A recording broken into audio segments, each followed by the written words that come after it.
Kumusta mga ka-noisy? Welcome back sa ating YouTube channel, Philippine Noisy. So ngayong araw, another update naman tayo patungkol na naman daw sa WPS natin mahal, ano?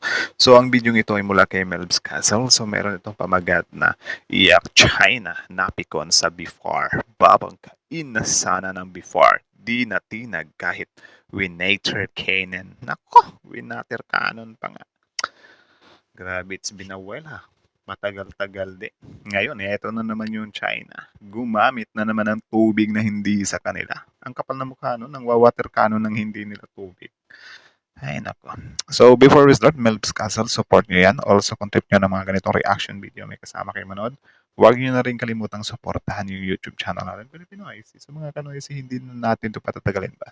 Simulan na natin. Baka gawin pa ng China. Again, ang pabagat ng video ito, iyak China, napikon sa before, babanggayin. Sana na before, di natinag kahit winater cannon.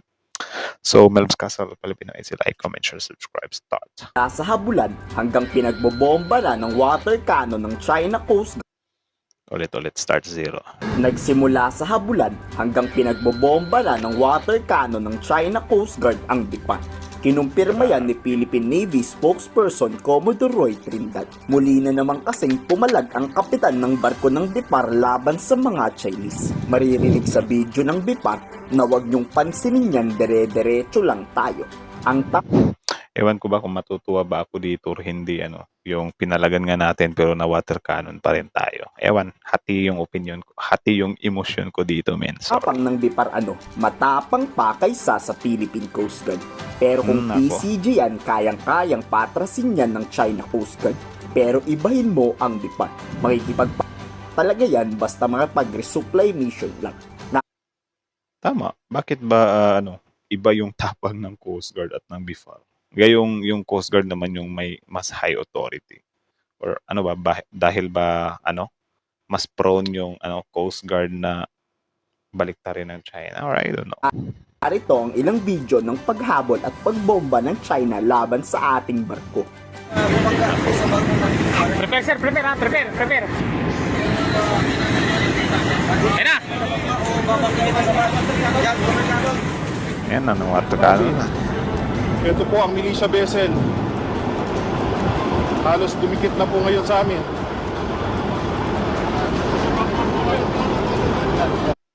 China militia vessel, imposibleng lang yan eh.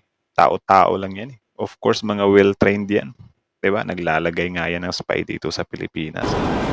Water cannon. Hindi na po malaman ngayon kung saan kami papanig dito dahil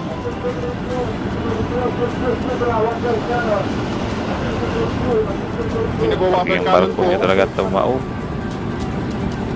Yan po. Basta nakapasok na yung mga tao natin, nagwawater cannon sila. Tuloy-tuloy lang ang takbo natin ang pagdahan-dahan.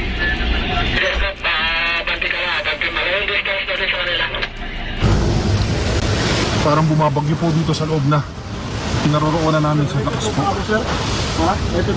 Matagumpay Diba? Kahit nasabihin natin na matagumpay sila or ang tapang nila, wala, lugi pa rin. Diba? According nga kasi parang binabagyo na sila, diba? Ay, so sad. na nakapagbigay ang BIFAR ng fuel at pagkaing ayuda sa kababayang mangingisda. Kahit may isang Chinese warship na nasa Baho de Masinloc din, di natakot dyan ang BIFAR. Hindi nagpatinag kahit nandyan pa yan. Paalala ng War X. Ano yan? Warship ng China yan? Nang water cannon din? Or China Coast Guard yan? Grabe, kasi kung Navy yan, warship, di na pwede yan. Expert na si Jay Batong Bakal. Tama lang ang pagpalag na ginawa natin kahit may barkong pandigma pa dyan ang China. Walang balak girahin yan ang BIFAR. Nananakot lang yan at paraan lang yan ng Chinese para paalisin tayo at ang ating mga isda. Hindi naman tayo gigirahin ng China sa tingin ko, no? Dahil mas malaking problema ang idudulot niya sa sarili niya pag ginawa niya yan. So sa ngayon, ito ay intimidation at pananakot. So Grabing intimidation ha, pwedeng hindi talaga tayo dapat sumuko dyan. So, sir, palagay niyo po ba enough yung ginagawa ng gobyerno para manatili tayo yung presensya natin sa West Philippine Sea? Siyempre, mas maganda kung mas marami tayong mga barko at aeroplano, no? Pero given na yan eh, hindi tayo tapat mag-blink. Kailangan ipakita natin na maninindigan talaga tayo. Kung gigirahin nila tayo dahil doon, na wala naman tayong ginagawa, malalaman naman ng buong mundo kung sino may kasalanan doon. At So sana nga kasi wala parang sa tingin ko ngayon mas pa rin talaga yung China eh. Like pasensya na hindi na kasi ako Hindi na ako yung tipong dati na kapag pinalaga ng tapos kahit na winter cannon nakapunta pa rin. Hindi na ako yung tipong na pa-proud sa ganun or hindi na ako yung tipong natutuwa sa ganun. 'Di ba? Ang gusto ko na kasi ngayon is yung mag-resupply tayo na wala talagang hindi na kailangan makipaghabulan. 'Di ba? Kasi kung ganyan, ano pang purpose ng na matagumpay nga sila pero parang winter cannon naman sila. 'Di ba? Tapos kinabukasan or sa sunod na araw, ganun na naman. 'Di ba? So parang ewan ko. Parang lugi pa rin talaga tayo eh. Kahit na sabihin natin na matagumpay yung ginagawa nating resupply. Sobrang lugi pa rin natin na wina-water cannon tayo. I think kulang yung Ay nako. dapat siya na ngayon ang mag-ingat kung ano magiging backlash nun, no? Pag ginawa niya yun sa atin. Ituloy ang pagpalag, huwag matakot sa China. Ang kaso, wala tayong kaganti-ganti. Puro lang tayo tanggap ng pambubuli. Tama, yun. Walang ganti para sa Ano kaya sa tingin nyo ang plano ng Philippine Navy at AFP dito? I-komento sa baba ang inyong salobin. Nagsimula sa habulan. So, yun lang naman, ladies and gentlemen. So, yun lang naman, mga kanoisi. So, kayo, ano masasabi nyo dito? Comment down below. Tapos yun, pag-usapan natin yan sa comment section. So, again, Melbs Castle, support nyo yan. Original video link in the description box below.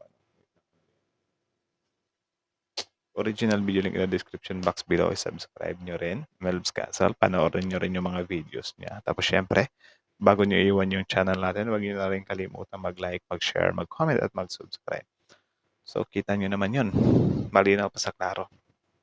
Actually, kahit na makipagbardagulan yung B-Farm dyan, parang kahit na sabihin natin na matagumpay yung resupply mission niya, parang hindi na parang nakukulangan na ako eh. Parang, hindi ko na maatim na tumawa or, hindi ko na siya, parang hindi ko na siya makukonsider as an achievement. Though saludo pa rin sa BIFAR, sa Coast Guard, or sa pa man na mga Filipino personnel natin na matagumpay pa rin yung mga ginagawa nila mga resupply mission sa kabila ng mga pangwa-water cannon. Pero yun nga, parang ang sakit din kasi tingnan eh. 'Di ba? Alam nyo yung ano bang magandang example dyan? For example, hindi, malabo yung ganun eh. For example, ganito na lang. Kunyari ikaw, inatake ka ng magnanakaw. Tapos ngayon, yung magnanakaw, natsugi mo siya. 'Di ba? Or muntik ka na sanang tsugiin ng magnanakaw. Tapos, ang siste, ikaw yung nakatsugi sa kanya. So, sasaya ka ba if malaman mo na natsugi mo nga yung magnanakaw, hindi kanya natsugi, pero makukulong ka naman. 'Di ba? Parang ganun ba? Na parang, sabihin natin na nagtagumpay ka na pigilan yung magnanakaw, kaso na dedo mo eh. Nadala ka sa galit mo eh. So, 'di ba ngayon, ikaw yung nakulong.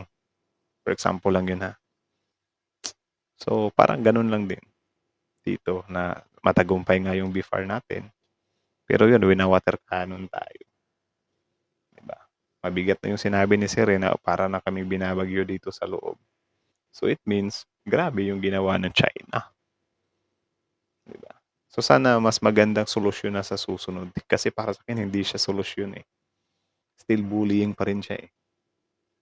Diba? So, ano yan?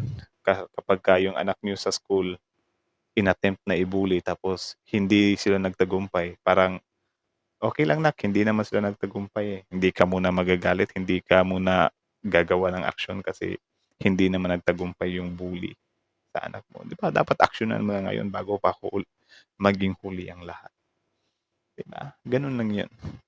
So, yun lang naman. Although, tayo may kanya-kanya naman tayong opinion dito. So, kayo, if ever na happy na kayo doon na nakalusot nga yung before natin, 'di ba? Tagumpay pa rin sa kabila ng sa kabila ng pang-water cannon. Kung masaya na kayo doon, I respect din naman ang mga opinion niyo kasi syempre Filipino pride, 'di ba?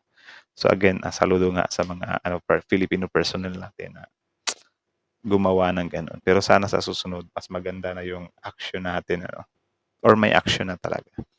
So, yan lang naman. Again, mga kanoise. So, ano masasabi niyo dito? Comment down below. Tapos yun, pag-usapan natin yan sa comment section. So, again, Melvs Castle, Filipino IC. Like, comment, share, subscribe. Filipino IC.